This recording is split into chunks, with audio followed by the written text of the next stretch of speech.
Ayan na, ang mga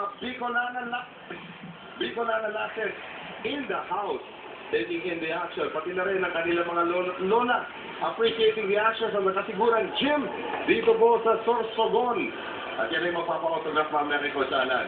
Kapila na yan, ang labas yan. Ang mga kaibigan natin dito. Yan. Yan ang mga kaibigan ni Noel Sara. Yan, mga ano naman, sa Instagram ko. Yan.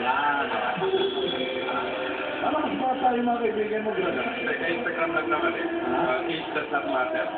Pero teka lang, balikan natin si Corilla. Yeah. Christian Corilla, of course, 6 straight points on layups, 6 points din ang kalamangan ng Amando Cope College. Trying to win third place here. A quick 3 taken there by De Vera, and he has just been off today. Legaspi, follow up, no! Back to the rebound, not touched, will go again. Braga disappears. Well, you know, there's no really need for them to take the 3-point shot. All they have to do is, you must pick 2 points lang. Oo. Ang dami pang oras dito, actually. Minute at 22, De Vera being hounded and Licon almost lost it, and it will be last touch against Legaspi. Why Legaspi has to touch that ball? Ayan na. Final na. Dalawang referee na nagsabing, tinamaan mo. Oo.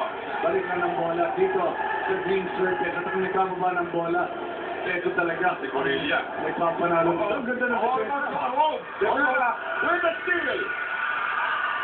At makuha kayo ni Didase. De Vera into the front court. De Vera fakes the 3. Lalabas pa si Didase. A minute remaining. They go inside. Jonella with the reverse.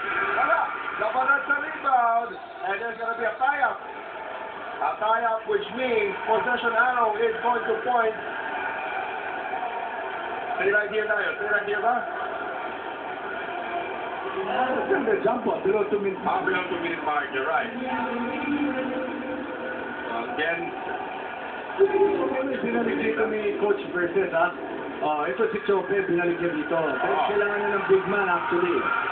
and that one is recovered by Ron John. Ron John has it.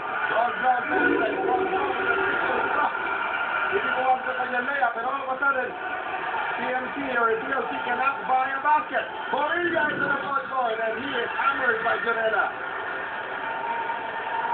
Nanigurado na si Janela that time.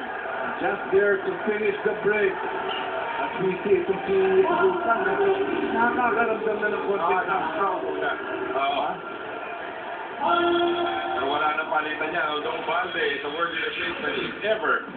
Nakikita natin dito, nakita ni Jonella. Wala na ito, hindi ko napapayagan tumira ko na maligin. Scoring time is no longer inside of the white shirt. Balik-balikin natin. Special pa rin ito, Alan. So pwede pa ito. He needs to make the free throw. He makes it. Uy! One, so di pa if you're not yet out of the mood.